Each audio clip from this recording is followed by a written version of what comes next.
요즘 이제 대신방을 진행하고 있는데요. 신방을 진행할수록 더 확실해지고 또 깨닫는 게 뭐냐면, 와, 그렇구나. 하나님으로서는 불가능한 게 없구나. 하나님은 모든 것을 가능케 하시구나. 이것을 느끼게 됩니다. 옆에 분에게 다시 한번 말씀해 주세요. 하나님께 소망이 있습니다. 예, 감사합니다. 어떤 집에 3살배기 딸이 있었어요. 아직 말을 제대로 하지 못하고 말은 할 줄 아는데 어휘력이라든가 의미 없이 그냥 막 이렇게 내지르는 이런 거였죠. 말을 잘 못해요. 그리고 호기심이 많았어요. 하루는 엘리베이터를 타는데 할머니 한 분이 같이 타신 거예요. 그래서 이 3살배기 딸이 이 할머니를 똘망똘망한 눈망울로 한참을 쳐다보더니 입을 떼면서 묻습니다. 엄마, 얘도 여자야? 엄마 너무 당황해서 재빨리 아우 죄송해요 하고 사과를 하고 엘리베이터에서 이제 급히 도망치듯 내렸지요. 그래서 시간이 지나서 얘가 4살이 됐습니다. 지하철을 탔는데 딸이 지하철에 있던 어떤 예쁜 아가씨를 보더니 얘가 언니 너무 예쁘다 이렇게 칭찬을 해주는 거예요.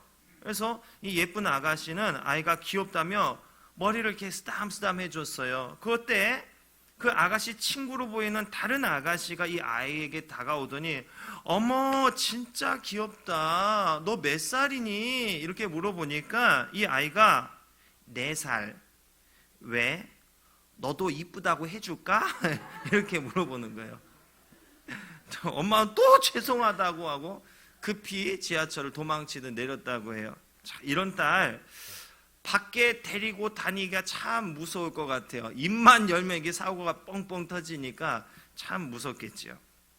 자, 우리가 두려움을 느끼고 무서움을 느끼는 이유가 무엇일까요? 바로 하나님을 신뢰하지 못하기 때문입니다. 여러 다양한 이유가 있겠지만 그 근본적으로 따져서 올라가 보면은 하나님을 신뢰하지 못하기 때문에 우리가 두려움을 느끼게 되더라는 거죠.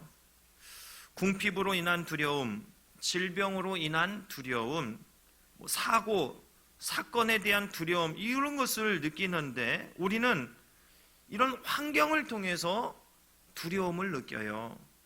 나의 행복을 가로막는 것들에 대해서 두려움을 느껴요.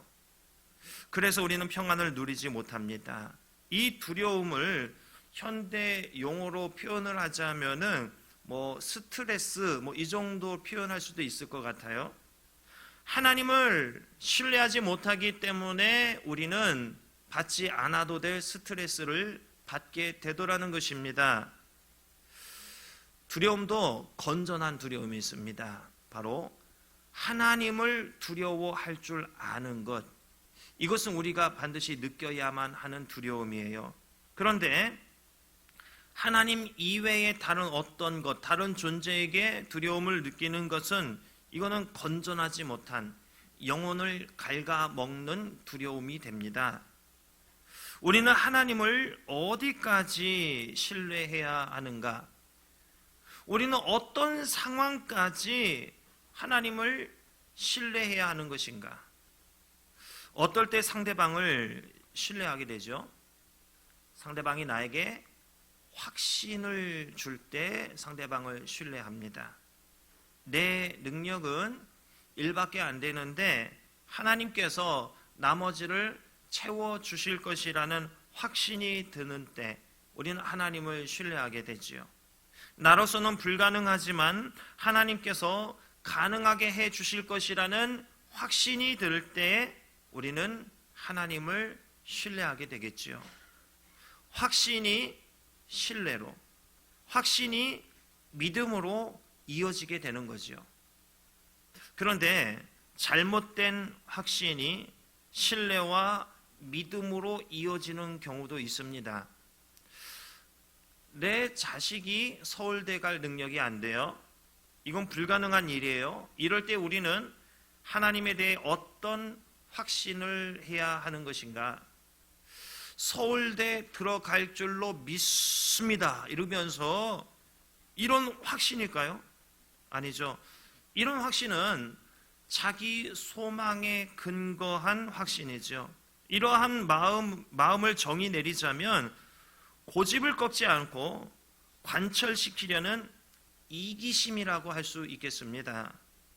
믿음을 빙자한 이기심이라 할 수가 있는 거죠. 우리는 기도할 때 뭐뭐뭐 할 줄로 믿습니다. 혹은 뭐뭐뭐 해 주시옵소서라고 합니다. 내 좋지 않은 이 상황과 믿습니다, 주옵소서 이것을 잘 섞어 놓으면은 그것이 믿음이고 그것이 응답받을 기도가 되는 것이라 여겨요. 이런 모습이 하나님을 신뢰하는 것인가? 과연 하나님께 대한 신뢰는 무엇을 기준으로, 무엇을 근거로 해야 하는 것인가? 분명한 것은 내 감정이 기준이 되어서는 안 된다는 거죠. 분명한 사실, 객관적 사실을 기준으로 하여서 거기에 대해서 신뢰를 내가 쌓아야 되는 거예요. 그러므로 신뢰는 내 안에 있는 것을 재료로 해서 시작되는 게 아니라 객관적 사실에서 시작돼야 하더라는 것입니다. 자, 객관적 사실이라 하면 뭘까요? 바로 하나님의 말씀, 성경이죠. 하나님께 대한 신뢰는 어디서 시작되는가? 말씀에서 시작되는 겁니다. 성경에서 시작되는 거예요. 믿음이 바로 성경에서 시작되는 거예요. 베드로전서 1장 23절에서 말씀합니다. 너희가 거듭난 것은 썩어질 씨로 된 것이 아니요 썩지 아니할 씨로 된 것이니 살아있고 항상 있는 하나님의 말씀으로 되었느니라. 말씀이에요. 하나님의 말씀으로 되었느니라. 하나님의 말씀으로 우리는 거듭나는 거예요. 하나님의 말씀으로 우리는 변화받는 거예요. 하나님의 말씀으로 새 사람이 되는 거예요.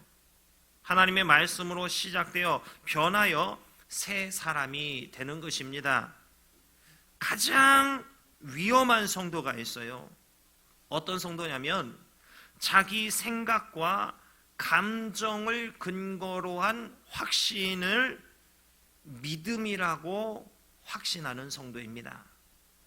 하나님의 말씀을 기초로 한 믿음이 아니라 자기 경험, 자기 생각, 자기 감정, 자신의 감각을 이걸 기초로 한 확신을 믿음으로 여기는 성도가 가장 위험한 성도입니다.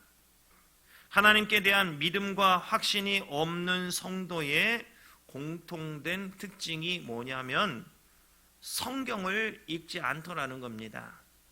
성경을 읽지 않으면서 신앙의 연조와 경험을 토대로 한 신앙생활을 하다 보니까 믿음이 자랄 수가 없는 거예요. 늘 고만고만한 상태로 몇 년, 몇십 년을 지내는 거예요. 바로 이런 상태가 분란의 원인이 되는 것입니다. 하나님의 말씀을 가까이 하면은요, 하나님의 말씀을 읽으면 그 인생이 달라질 수밖에 없어요. 하나님의 말씀이 곧 하나님이시고 천지를 지으신 능력이에요. 이런 말씀을 가까이 하면 말씀에 영향을 받을 수밖에 없습니다. 그 인생이 말씀으로 인해서 변하게 되는 거예요. 성경을 읽지 않는 성도가 가장 위험한 성도입니다.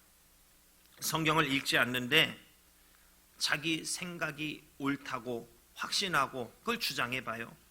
교회가 평안할 수 없습니다. 이런 성도가 나서는 자리마다 분란이 일어나는 거예요. 옆에 분에게 한번 말씀해 주실래요? 읽으시기 바랍니다. 네, 감사합니다. 하나님의 말씀을 읽어야 안정된 믿음의 사람이 됩니다. 사도 바울이 두려워했던 게 있어요. 바울이 뭘 두려워했냐면 기껏 죽어라 일하고 죽어라 하나님의 일을 하고 난 다음에 하나님께 버림받을까 하는 두려움이 있었어요. 고린도전서 9장 27절에서 다음과 같이 이야기를 합니다. 내가 내 몸을 쳐 복종하게 함은 내가 남에게 전파한 후에 도리어 버림을 당할까 두려워함이로다. 세상에서 가장 억울한 일이 뭘까요?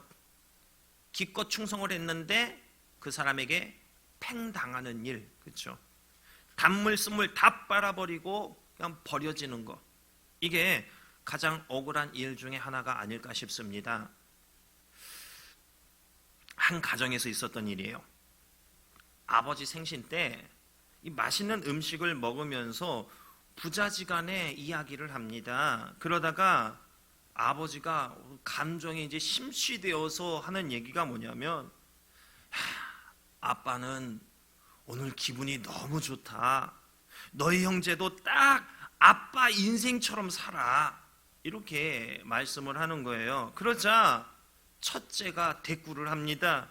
안 돼. 절대 안 돼. 아빠처럼 안 살아. 이러는 거예요. 아빠는 순간 살짝 당황한 듯 보였어요. 아빠처럼 안 살 거예요. 우리 엄마랑 결혼했잖아. 난 예쁜 여자랑 결혼할 거야, 아빠. 이렇게 얘기를 한 거예요. 그러자 아빠는 진심을 다해 첫째에게 말을 합니다. 그래, 맞다. 용기 있는 자가 미인을 얻는다. 너는 할 수 있어. 이렇게 얘기를 해주는 거예요. 그러자 첫째가 말을 합니다. 아빠는 얼마나 비겁했길래 엄마랑 결혼한 거야? 근데 처음에는 이게 장난이겠지 하고 웃던 엄마가 이 아이가 점점 이상하게 진심으로 흘러가니까 버럭 소리를 지르면서 얘기해요. 너희 아빠 굉장히 용감했어. 이 정도면 도시락 폭탄을 던진 윤봉길 의사처럼 용감한 거 아니냐? 라고 얘기하자 아빠가 말합니다. 난 굉장히 비겁했다. 윤봉길 의사는 용감해서 폭탄을 던졌지만 난 폭탄을 끌어안고 살아가고 있어. 이렇게 한 거예요. 세상에서 가장 억울한 일이 바로 이 팽당하는 일이죠. 그렇게 헌신하고 그렇게 내조하면서 살았는데 남편과 자식에 대한 이 헌신의 마음이 어때요? 순간 와르르 무너지는 그런 순간 아니겠습니까? 자, 바울이요, 버림받을 것을 두려워했어요. 팽당할 것을 두려워했어요. 그래서 그는 자신의 몸을 쳐 복종하는 삶을 살았습니다. 그럼 무엇으로 자신을 쳤던 것인가요? 바로 하나님의 말씀으로 자신의 뜻과 고집을 꺾었던 거예요. 성령의 인도하심에 자신의 생각과 자신의 의지를 완전히 내려놓았던 거예요. 바로 이러한 것으로 자신의 몸을 쳐서 그리스도께 복종시켰던 것입니다. 사명을 감당하는 일마저도 자신을 쳐서 복종했어요. 사명을 감당하고 주님의 일을 하고 교회 봉사, 섬김 등의 일을 할 때 어때요? 보기에는 선해요. 사명을 감당하는 아름다운 일로 보여요. 하기만 하면 된다는 의식이 있는데 잘못된 생각일 때가 있습니다. 겉으로 보기에는 거룩해 보인다고 그게 다 하나님의 뜻이라 할 수가 없는 거예요. 거룩한 모양, 그리고 하나님의 인도하심에 내가 순종하는 모습, 바로 이게 하나님의 뜻에 대한 순종이 되는 거죠. 우리는 거룩한 이 모양에 순종하는 게 아니라 하나님의 뜻에 순종하는 거예요. 모양이 거룩해 보인다고 그게 다 하나님의 뜻에 대한 순종은 아니더라는 거예요. 바울이요, 아시아에서 복음을 전하길 원했습니다. 그런데 성령이 아시아에서 말씀을 전하지 못하게 막으셔요. 바울은 계속 애썼어요. 아시아에서 전도하기 위해서 애썼지만은 예수의 영이 허락하지 않았다고 성경은 말씀을 해요. 그러다가 밤에 환상을 봅니다. 마게도냐 사람 하나가 서서 유럽에 위치한 곳이에요. 바울에게 요청을 합니다. 마게도냐로 건너와서 우리를 도우라, 이런 환상을 봐요. 바울은 이 환상을 보고 아시아에서 복음을 전하기로 했던 자신의 열정과 그 마음을 접어요. 그리고 마게도냐로 떠나기를 힘썼습니다. 자기의 뜻, 자기의 계획을 접고 하나님의 뜻에 순종하기를 힘썼더라는 거지요. 하나님이 마게도냐 사람들에게 복음을 전하라고 부르신 것으로 그가 인정하고 그것을 순종한 거예요. 겉으로 보기에는 거룩해 보이고 사명 감당하는 사람으로 보인다고 그게 다 하나님의 뜻은 아닐 거라는 거예요. 그가 복음을 전하고 있어요. 아시아로 갔어요. 이거 하나님의 뜻에 순종한 건가요? 아니죠. 겉으로 볼 땐 분명히 아름답고 선하고 거룩한 모습이요, 희생의 모습이요. 그러나 그것이 그렇게 아름다운 모습이 아니더라는 거죠. 사명 감당하는 모습으로 보인다고 그게 다 하나님의 뜻은 아닐 겁니다. 나를 부르신 하나님의 뜻에 순종해야 하나님의 뜻에 대한 순종이라 할 수가 있어요. 눈에 보이는 겉모습으로 하나님께 순종하는 거 아니에요. 정말 하나님께 순종함으로 그 일을 하고 있는가, 이게 중요한 거죠. 정말 하나님의 뜻에 순종하고 있어? 그거 정말 하나님의 뜻 맞아? 이것을 확실히 확인하고 검증하는 과정이 있어야 돼요. 그래야 그게 하나님의 뜻이 되는 거죠. 열심만 있는 거, 이거 대단히 위험합니다. 열정이 하나님의 뜻을 거스를 수 있어요. 하나님의 뜻을 모르고 열정만 있으면 잘못된 방향으로 가고 있는지도 모르고 열정을 쏟아붓는 인생이 되는 거예요. 열정과 하나님의 뜻, 이 두 가지가 있어야 하나님께 대한 온전한 순종이고 사명 감당이라 할 수가 있는 거죠. 우리는 모양만 순종할 게 아니라 온전한 순종을 해야 하는 것입니다. 성도는 하나님의 뜻, 하나님의 말씀을 기준으로 삼고 살아가야만 합니다. 하나님의 말씀으로 검증되지 않은 자기의 뜻, 열심, 거룩해 보이는 행위라 할지라도 이거 순종이 아니에요. 자기 과시일 수 있습니다. 순종이 아니에요. 그냥 맹목적인 삶일 수 있습니다. 목표 없이 뜬구름만 계속 잡는 인생일 수 있어요. 여러분, 말씀을 기준으로 삼으시기 바랍니다. 그래야 분명한 목적 의식 이시 하나님의 말씀에 순종한 진짜 삶을 살 수가 있어요. 여러분은 하나님을 신뢰하는데 그 신뢰의 기준을 무엇으로 삼으십니까? 만약 여러분의 감정에 두려움, 불안함이 있다면 하나님을 신뢰하지 않는 겁니다. 그리고 마음에 평안이 있다면 그 평안이 느끼는 것, 거기서 끝날 것이 아니라 평안의 근거를 따져보시기 바랍니다. 그 평안이 때로는 자기 암시, 자기 최면, 내가 믿고 싶은 것을 강하게 믿는 신념일 수 있어요. 내 감정에서 비롯된 평안일 수 있어요. 하나님의 말씀을 근거로 하나님을 신뢰해야 하며 마음의 평안을 누려야 합니다. 여러분, 평안하다고 다 진짜 평안이 아니더라고요. 거짓 평안도 있어요. 오늘 본문을 보면 길랏 라못 수복을 위해 남북 이스라엘이 동맹을 해요. 이때 거짓 선지자들이 이스라엘이 승리할 것이라는 예언을 합니다. 그러나 참 선지자 미가야는 아합 왕의 죽음을 예언합니다. 모든 선지자가 승리할 것이다, 이렇게 예언을 하는데 이 한 선지자만 아니다, 왕이 죽을 것이다, 이렇게 반대로 예언을 하는 거예요. 그러자 그나아나의 아들 시드기야가 이 미가야의 뺨을 치면서 말합니다. 여호와의 영이 나를 떠나 어디로 가서 내게 말씀하시더냐? 여러분, 자기 암시, 자기 최면, 내가 믿고 싶은 것을 강하게 믿는 신념에 사로잡힌 자가 바로 이 뺨을 때는 이 시드기야였습니다. 자신에게 여호와의 영이 머물러 있는 것으로 강하게 확신하고 있어요. 그런데 어때요? 성경은 거짓의 영이 그에게 들어간 거잖아요. 여호와의 영이 아니잖아요. 거짓말하는 영이 모든 선지자들의 입에 있는 줄도 모르고 자신이 거짓 영에 사로잡혀 있는 줄도 모르고 자신은 여호와의 영에 붙들려 있다고 강하게 확신하고 있는 거예요. 여러분, 이것은 확신 아니죠. 믿음 아니죠. 이거 뭐예요? 착각입니다.